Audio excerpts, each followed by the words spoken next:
Students Audible frequency range पर एक problem solve करते हैं। इसमें हम देखेंगे कि जो ऑडिबल फ्रीक्वेंसी रेंज है उनकी लोअर लिमिट और अपर लिमिट की वेवलेंथ कितनी होती है। आप स्टेटमेंट देके calculate the wavelength of lower and upper limit of audible frequency range if sound waves are travelling through air at a speed of 333 metres per second. Speed of sound जो है air में हमें given है, उसकी value है 333 और हमने find out करना है कि जो लोअर लिमिट है ऑडिबल फ्रीक्वेंसी रेंज का उसका वेवलेंथ कितना है और अपर लिमिट उसकी वेवलेंथ कितनी है। सो देखिए जो ऑडिबल फ्रीक्वेंसी रेंज है नॉर्मल ह्यूमन ईयर के लिए वो है 20 हर्ट्ज लोअर है और इससे लेकर 20,000 हर्ट्ज जो है वो है अपर लिमिट 20,000 हर्ट्ज। सो अब देखें ये वो रेंज है जिसमें नॉर्मल ह्यूमन एयर जो है वो ये फ्रीक्वेंसी सुन सकता है। नॉर्मल ह्यूमन एयर, नॉर्मल का मतलब ये है कि अगर आपके कान में कोई डिफेक्ट नहीं है, कोई बीमारी नहीं है आपको, तो उसको हम कहते हैं नॉर्मल ह्यूमन एयर। और अगर कोई बीमारी है तो फिर ये जो रेंज है ये डिस्टर्ब हो सकता है। देखिए ये ह्यूमंस के लिए इतना है। और अगर आप बाकी एनिमल्स देखें, जिस तरह के हमने कहा था कि एलिफेंट अगर आप देखें तो फिर उसके जो एनिमल्स हैं उनका रेंज डिफरेंट होता है। अब एलिफेंट का देखिए आप, सो वो है 12 हर्ट्ज से लेकर अप्रोक्सीमेटली 16,000 हर्ट्ज, ये एलिफेंट के लिए है। अब देखिए एलिफेंट जो है वो अगर आप जो आवाज नहीं सुन सकते 12 हर्ट्ज का, एलिफेंट उसको सुन सकता है। यानी ह्यूमन ईयर जो है उसका मिनिमम रेंज है 20 से कम हम नहीं सुन सकते। लेकिन अगर ये रेंज हो 12 से लेकर 20 तक, इस रेंज में हो तो फिर हम उसको नहीं सुन सकते, लेकिन एलिफेंट उसको सुन सकता है इस फ्रीक्वेंसी को। और जो उसका अपर लिमिट है वो भी डिफरेंट है। देखिए ह्यूमन ईयर का 20,000 है और एलिफेंट का है 16,000। इसी तरह जो डॉग्स हैं वो डॉग्स जो है वो तकरीबन 45,000 हर्ट्ज तक वो सुन सकते हैं। 45,000 हर्ट्ज तक, इतना हायर फ्रीक्वेंसी जो रेंज है वो डॉग सुन सकते हैं। इस तरह कैट्स के लिए डिफरेंट है, बैट्स जो चमगादड़ है उनके लिए डिफरेंट है। सो हमने यहाँ पर जस्ट ह्यूमन ईयर की जो ऑडिबल फ्रीक्वेंसी रेंज है उस पर बात करनी है। सो अगर हम देखें, पहले हम डेटा को लिख लेते हैं, क्या क्या गिवन है हमें। स्पीड जो है साउंड वेव्स की वो गिवन है। Speed of sound waves air में वो है 333 मीटर्स पर सेकंड। और जो उनकी लोअर लिमिट है फ्रीक्वेंसी की, लोअर लिमिट, यहां पर हम एफ लोअर लिख लेंगे ताकि आपको क्लियर हो जाए। ये वो फ्रीक्वेंसी है जो कि मिनिमम वैल्यू है उसकी और वो हम सुन सकते हैं, यानी इससे कम हम नहीं सुन सकते, ये वो वैल्यू है। और वो कितनी है 20 हर्ट्स मिनिमम रेंज है ये। और जो हायर रेंज है फ्रीक्वेंसी का एफ अपर लिमिट जो इसकी है एफ अपर, वो कितनी है, वो है 20,000 हर्ट्स। ये वो रेंज है जिसके अंदर हम आवाजें सुन सकते हैं। सो हमने क्या फाइंड आउट करना है, इस फ्रीक्वेंसी का वेवलेंथ फाइंड करना है, लेमडा इसके लिए फाइंड आउट करना है और इसके लिए भी लेमडा फाइंड आउट करना है। देखिए आप दोनों फ्रीक्वेंसी डिफरेंट है, ये फ्रीक्वेंसी लोअर है और ये हायर है, तो इसी तरह इनके वेवलेंथ में भी डिफरेंस होगा। और वो वेवलेंथ का डिफरेंस जो हम किस तरह फाइंड आउट कर सकते हैं, एक बहुत सिंपल इक्वेशन जो हम पढ़ चुके हैं वो ये है, हमारे पास v is equal to F lambda. इसमें देखिए आप v हमें गिवन है, f गिवन है, सो हमने क्या फाइंड आउट करना है, लैम्डा। और अगर हम देखें जो लैम्डा और f का प्रोडक्ट है वो वेलोसिटी के इक्वल है, तो इसका मतलब ये है कि अगर f इंक्रीज हो रहा है तो लैम्डा डिक्रीज हो रहा होगा।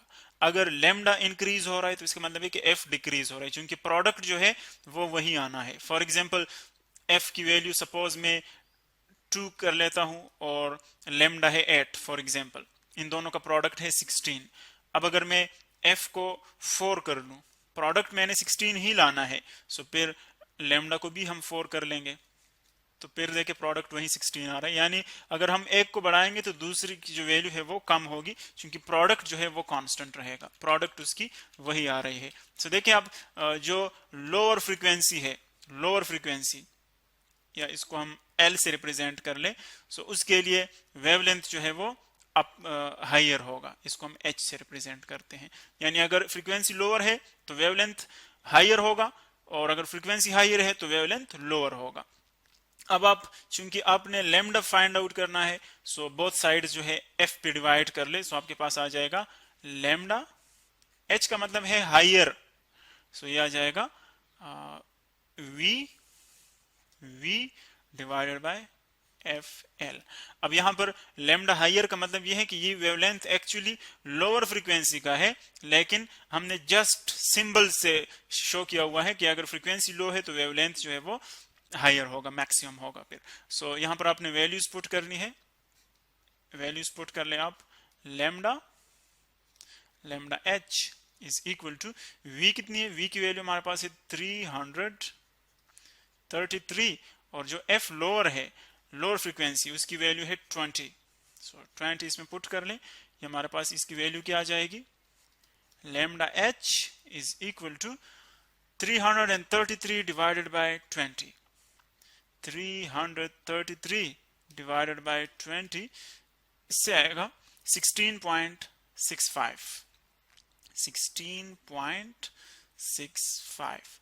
और चूंकि ये लेंथ है, इसका नेचर जो है वो लेंथ है, तो इसीलिए ये हमारे पास इसकी यूनिट आ जाएगी मीटर्स। चूंकि हम इंटरनेशनल यूनिट्स यहाँ पर यूज कर रहे हैं, सो इसकी यूनिट मीटर्स में आ जाएगी। ये इसका मतलब ये है कि जो लोअर लिमिट है फ्रीक्वेंसी का, जिससे नीचे हम नहीं सुन सकते, ये उसका वेवलेंथ है। अगर फ्रीक्वेंसी इससे कम हो जाए तो फिर वो वेवलेंथ हम डिटेक्ट नहीं कर सकते, उनके जो साउंड वेव्स है।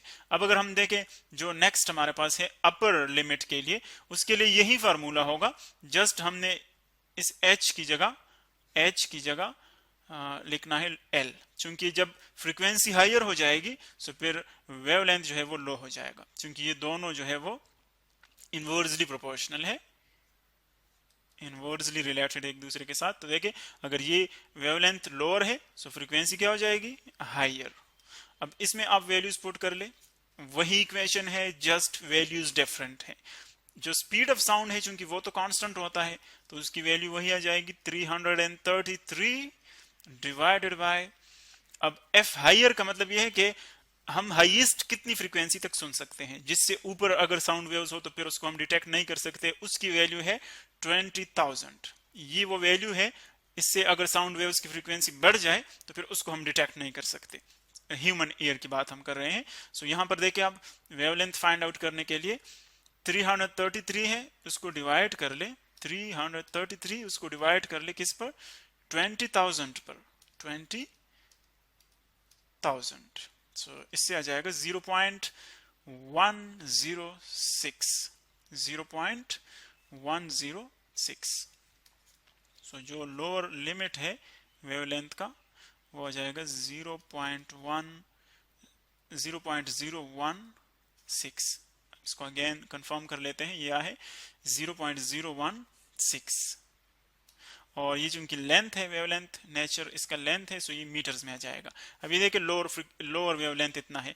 अगर हम फ्रीक्वेंसी देखें तो फ्रीक्वेंसी तो हम इजीली समझ आती है कि अगर इससे कम फ्रीक्वेंसी हो तो उसको हम नहीं डिटेक्ट कर सकते हैं, इससे ज्यादा फ्रीक्वेंसी हो तो उसको हम डिटेक्ट नहीं कर सकते।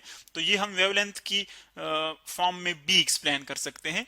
अगर वेवलेंथ इससे हायर हो जाए तो वो हम डिटेक्ट नहीं कर सकते, अगर वेवलेंथ इससे लोअर हो जाए तो वो भी हम डिटेक्ट नहीं कर सकते। ये वो लोएस्ट वेवलेंथ है जो कि हम सुन सकते हैं साउंड वेव्स जिनकी, और ये वो हाईएस्ट वेवलेंथ है साउंड वेव्स की जो कि हम डिटेक्ट कर सकते हैं। तो ये हमारे पास दो वो वैल्यूज हैं वेवलेंथ के जो कि फ्रीक्वेंसी से रिलेटेड है, जो कि ह्यूमन ईयर के ऑडिबल फ्रीक्वेंसी रेंज में आते हैं।